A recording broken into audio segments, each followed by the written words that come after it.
बिस्मिल्लाहिर्रहमानिर्रहीम। अस्सलाम वालेकुम। आज मैं आपको बहुत मज़ेदार चिकन पिज़्ज़ा बर्गर बनाना सिखाऊंगी। यानी ये बर्गर भी होगा और पिज़्ज़ा भी, यानी अंदर पिज़्ज़ा की स्टफिंग होगी और बाहर से बर्गर बन की तरह होगा, जो कि बड़ा मज़ेदार सा होगा और ख़ासकर बच्चों को ये बहुत पसंद आएगा। आप एक दफ़ा बनाएंगे तो आपके बच्चे बार बार आपसे फरमाइश करेंगे कि आप इसे बनाएं। तो इसको बनाने के लिए हमें चाहिए होगा पिज़्ज़े का डो, जो कि बनाना मैं आपको सिखा चुकी हूँ। आप मेरी वो रेसिपी देखकर बना लीजिएगा। तो पिज़्ज़ा डो को पहले से बनाकर राइस कर लीजिएगा। और पिज़्ज़ा बर्गर की स्टफिंग के लिए आप चिकन को तैयार कर लीजिएगा। मेरी चिकन पिज़्ज़ा की रेसिपी में मैंने जिस तरह से चिकन बनाना आपको सिखाया था उसी तरह से तैयार करके रख लीजिएगा। आप चाहें तो चिकन टिक्का भी ले सकते हैं, यानी चिकन टिक्के के साथ भी बना सकते हैं। चिकन को छोटे छोटे पीसीज में काट कर इसे टिक्का मसाला और अदरक लहसुन और थोड़ा तेल डालकर फ्राई करके भी पिज़्ज़ा बर्गर की स्टफिंग के लिए इस्तेमाल कर सकते हैं। और इसके अलावा पिज़्ज़ा सॉस ले लीजिएगा, और पिज़्ज़ा सॉस बनाना भी मैं आपको सिखा चुकी हूँ। इसके अलावा मोज़रेला चीज़ चाहिए होगी, और पिज़्ज़ा हर्ब्स या सिर्फ ओरिगेनो भी ले सकते हैं, और थोड़ी कुटी लाल मिर्चें चाहिए होंगी, और एक अदद अंडे की जर्दी और थोड़े सफ़ेद तिल चाहिए होंगे। तो सबसे पहले आप पिज़्ज़ा डो को एक दफ़ा पंच डाउन कर लीजिएगा ताकि इसकी सारी हवा निकल जाए। इसके बाद इसके पेड़े बना लीजिएगा और फिर बेलकर रोटी बना लीजिएगा। और इस तरह से आप पहले पंच डाउन कर लीजिएगा।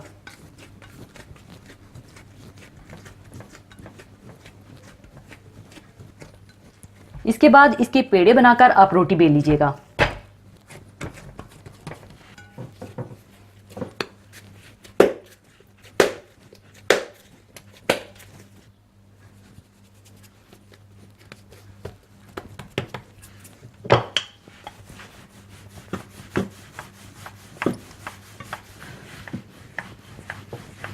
रोटी बेलने के बाद इसके सेंटर में आप पिज़्ज़ा सॉस लगा लीजिएगा।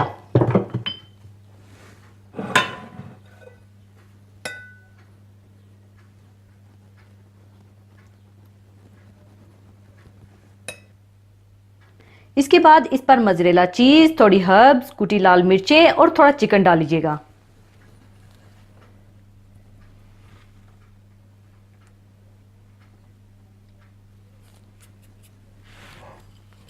कुटी लाल मिर्चें,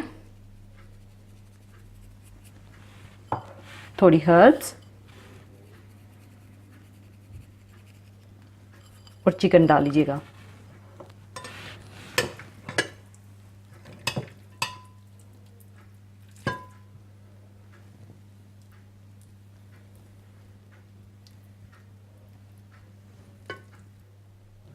और इसको बंद करने के लिए इसकी साइडों को इकट्ठा करके बंद कर लीजिएगा और एक पोटली सी बना लीजिएगा। फिर इसकी जो टॉप है इसे आप छुरी से काट लीजिएगा। इस तरह से आप इकट्ठा करके बंद कर लीजिएगा।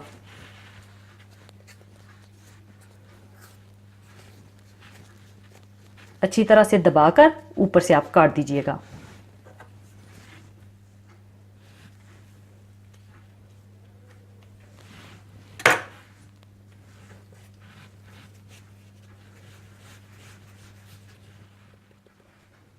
और ये इस तरह बर्गर की शेप में आ जाएगा। और फिर जिस ट्रे में बेक करना है इसमें डाल दीजिएगा, और इसी तरह से आप सारे पिज़्ज़ा बर्गर बनाकर रख लीजिएगा।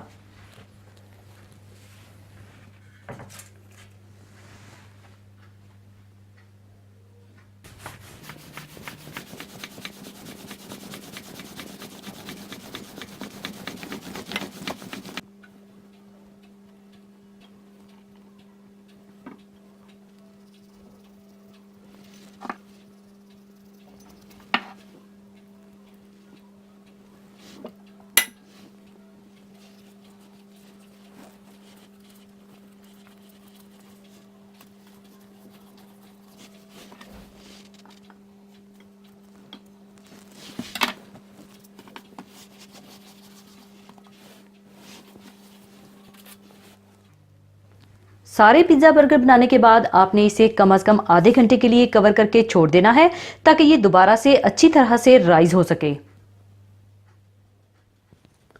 और जब ये इस तरह से दोबारा से राइस हो जाए तो ऊपर आप अंडे की जर्दी के साथ ब्रश कर दीजिएगा और ऊपर तिल स्प्रिंकल कर दीजिएगा, और ओवन को भी 190 डिग्री सेंटीग्रेड पर पहले से प्रीहीट कर लीजिएगा।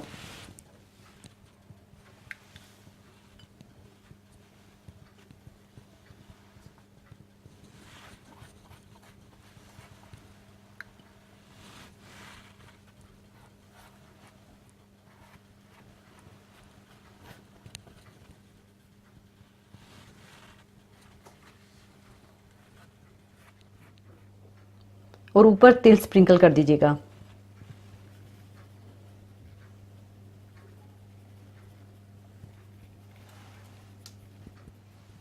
इसके बाद आप इसे 190 डिग्री पर 20 मिनट के लिए बेक कर लीजिएगा।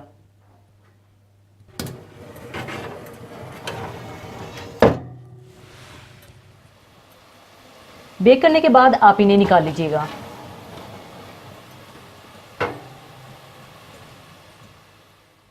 इसके बाद आप इन्हें सर्विंग डिश में निकाल लीजिएगा।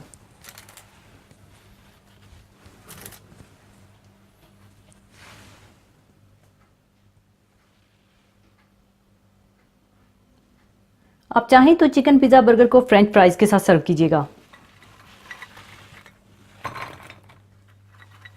और अब मैं आपको चिकन पिज़्ज़ा बर्गर काट कर दिखाऊंगी ताकि आप अंदर से मज़ेदार सी पिज़्ज़ा स्टफिंग देख सकें।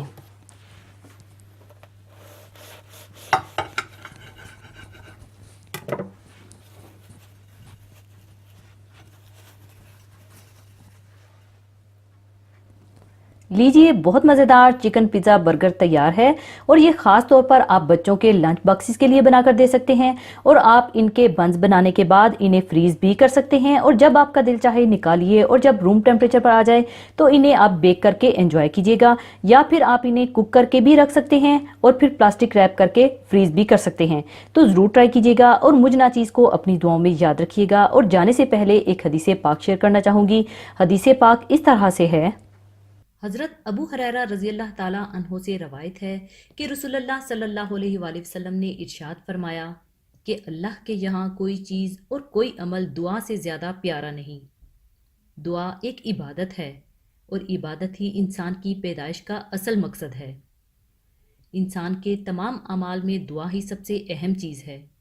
इसमें अल्लाह ताला की रहमत को खींचने की सबसे ज़्यादा ताकत है। दुआ जिसकी ज़रूरत हर इंसान को हर वक्त पेश आती है। दुआ जो ईमान वालों के लिए तमाम मुश्किलात में पनाह का काम देती है और ढाल भी बन जाती है। दुआ जो शैतानी कुव्वतों से तहफ़्फ़ुज़ का काम देती है, जिससे गुनाह मुआफ़ हो जाते हैं और रहमतों के दरवाजे खुल जाते हैं। दुआ के 3 बुनियादी फ़ायदे हैं। उनमें से एक, दुआ की कबूलियत से मुरादें पूरी होती हैं और दूसरा, हर दुआ पर सवाब मिलता है और तीसरा, दुआ की कसरत से अल्लाह ताला के साथ ताल्लुक़ में इजाफ़ा होता है। लिहाजा हमें इस बात की आदत डाल लेनी चाहिए कि छोटी से छोटी हाजत और मामूली से मामूली तकलीफ़ में भी अल्लाह ताला से दुआ मांगें। चलते फिरते उठते बैठते हर हालत में कुछ ना कुछ अल्लाह ताला से मांगते रहना चाहिए। करके देखें, इंशाल्लाह इससे बहुत जल्द मसले हल हो जाएंगे। इसी के साथ मैं आपसे इजाज़त चाहूँगी। अपना बहुत ख्याल रखिएगा, दुआओं में याद रखिएगा। अल्लाह हाफिज़।